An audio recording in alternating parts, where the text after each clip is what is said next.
ओम शांति। अंत समय में क्या पेपर आएगा और कौन सा पेपर आएगा? तो अंत का पेपर तो बहुत सहज है और 2 शब्दों का है।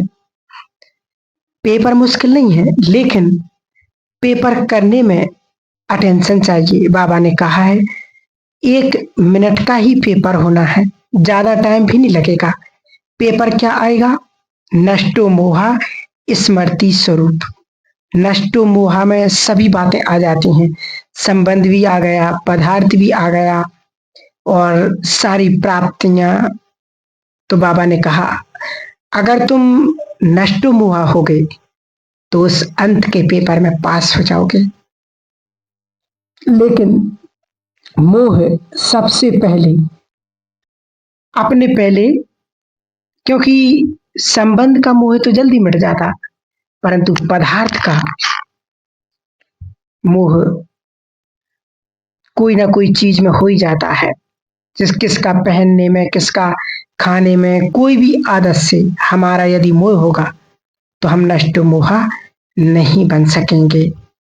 इसलिए बाबा ने कहा कि बच्चे अंत के पेपर में यदि पास होना है तो अभी से हमें वो प्रैक्टिस, वो अभ्यास करना बहुत बहुत आवश्यक है।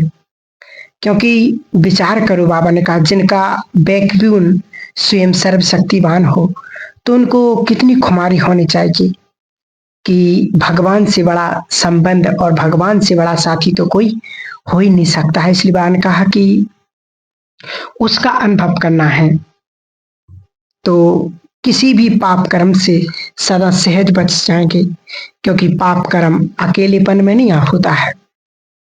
बाबा ने कहा जैसे कोई चोरी करता है, झूठ बोलता है या किसी बेकार के बस कोई गलत कर्म करता है तो वह अकेलेपन में ही करता है ना।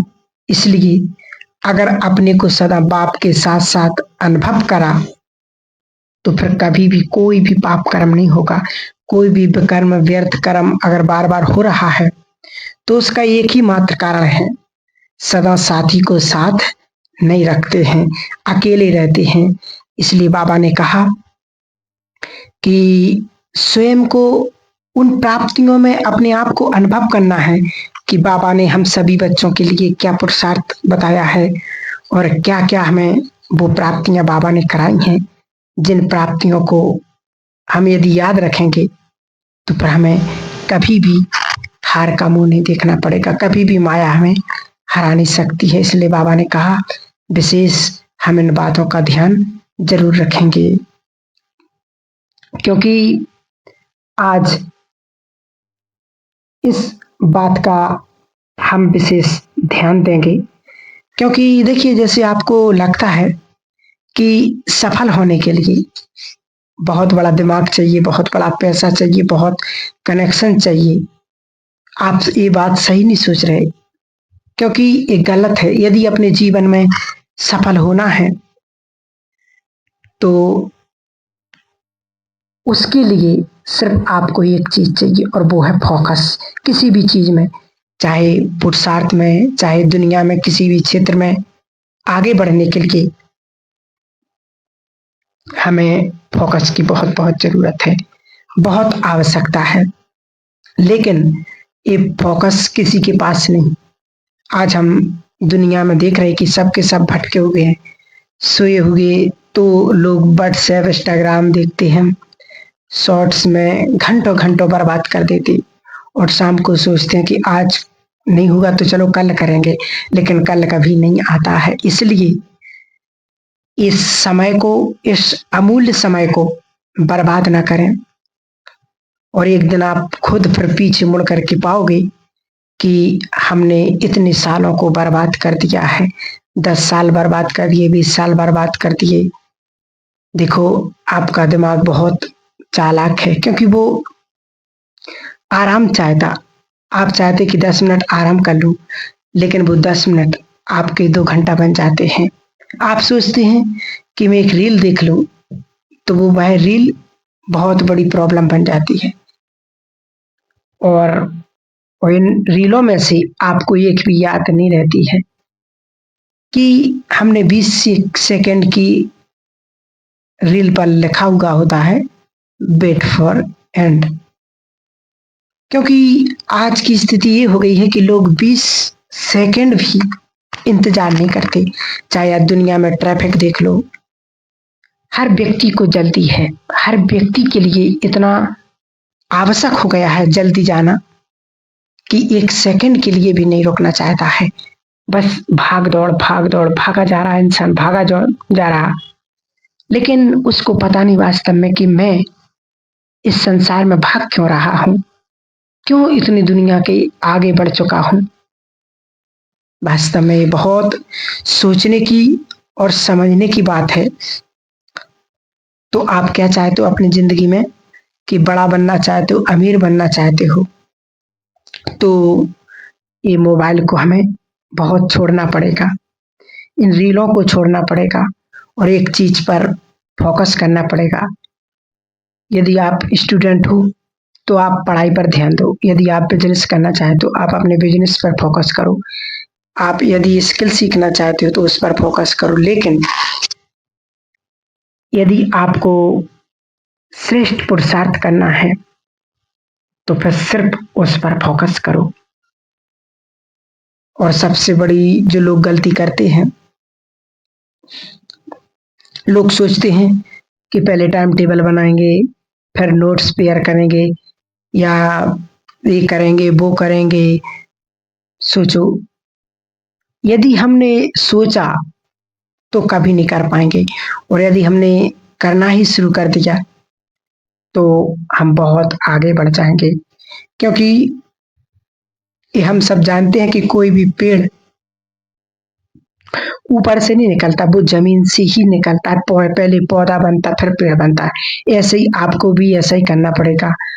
शुरुआत में भी आपसे गलतियां होंगी, लेकिन ये समझ जरूरी है, क्योंकि कहते नहीं, जितनी बाधाएं आती हैं उतनी जल्दी हमारी अकल सामने आती है। कहते नहीं दुनिया में भी कि जो व्यक्ति बादाम खाता है, यदि जितने बादाम खाएगा उससे अकल नहीं आती, जितनी ठोकर खाने से अकल आती है। इसलिए किसी ने सोचा कि मैं 10 घंटा पढ़ता हूँ, किसी ने सोचा कि मैं ये करता हूँ वो करता हूँ या इतना पुरुषार्थ करता हूँ, तो ये वास्तव में करने की और कहने की बात है ही नहीं, वो सिर्फ हमारे मन की बात है। यदि हमारे मन ने सोच लिया तो हम चलते फिरते भी वो पुरुषार्थ, वो बाबा की श्रीमत पर हम चल सकते हैं। इसलिए बाबा ने कहा कि बाबा तो सब कुछ देखता है, जिस संसार में खेल चल रहा है वो ऊपर बैठ करके बाबा सब कुछ देखता है। No reaction.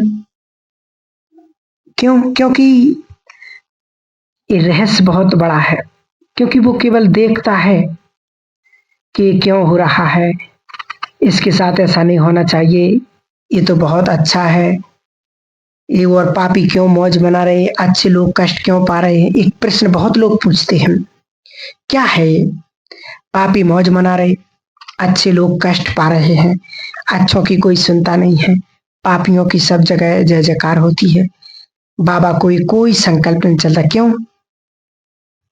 क्यों ऐसा ड्रामा बना हुआ है? क्यों बना है ऐसा? सोचो। कर्मों के आधार पर।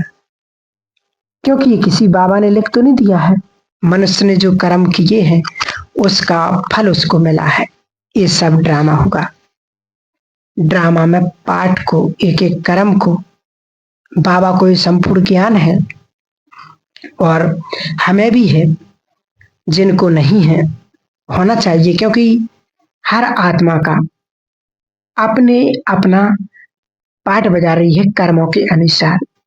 उसके साथ जो कुछ भी हो रहा है वो उसके ही कर्मों का परिणाम है। इसमें बिल्कुल सिंपल बात है, लेकिन हमें इसकी स्मृति में रहना है। ये नहीं कि मेरे साथ ऐसा क्यों हो रहा है। घरों में कईयों की समस्या प्रैक्टिकल में है, तो वास्तव में जो भी आत्माएं घरों में आ रही हैं वो अपने कर्मों को लेकर के ही आ रही, उसमें किसी और का दोष है ही नहीं। इसलिए ड्रामा के ज्ञान को यूज करके हमें अपनी स्थिति को बहुत सुंदर बनाना है, ऐसा बनाना है कि आने वाले समय में हम विनाश के खेल को भी साक्षी होकर के देख सकेंगे। नहीं तो क्वेश्चन उठते रहेंगे, ये क्यों हुआ, ये इसके साथ ऐसा क्यों हुआ, ये तो बाबा का बहुत अच्छा बच्चा था, इसके साथ भी ऐसा क्यों हुआ। होता है ना कि नहीं, इसने तो बहुत सेवा की, इसके साथ ऐसा क्यों होगा। जैसे एक व्यक्ति, बहुत सुंदर एक छोटी सी कहानी कि एक व्यक्ति लंबे समय से ज्ञान में बहुत निश्चय बुद्धि, बाबा के लिए बहुत फेथफुल, तन मन धन सब बाबा के लिए, बहुत बड़ा सेंटर बना करके दे दिया। एक ही लड़का, उसने वो एमटेक कर रहा था और उसको कैंसर हो गया। बहुत खतरनाक है, बहुत इलाज कराया उन्होंने, बहुत विधि अपनाई, लेकिन वो चला गया। सोचो, उसको संशय आ गया कि मैंने बाबा के लिए इतना सब कुछ किया, बाबा ने मेरा एक बच्चा भी छीन लिया, अब बाबा ने छीना। सोचो, सोचो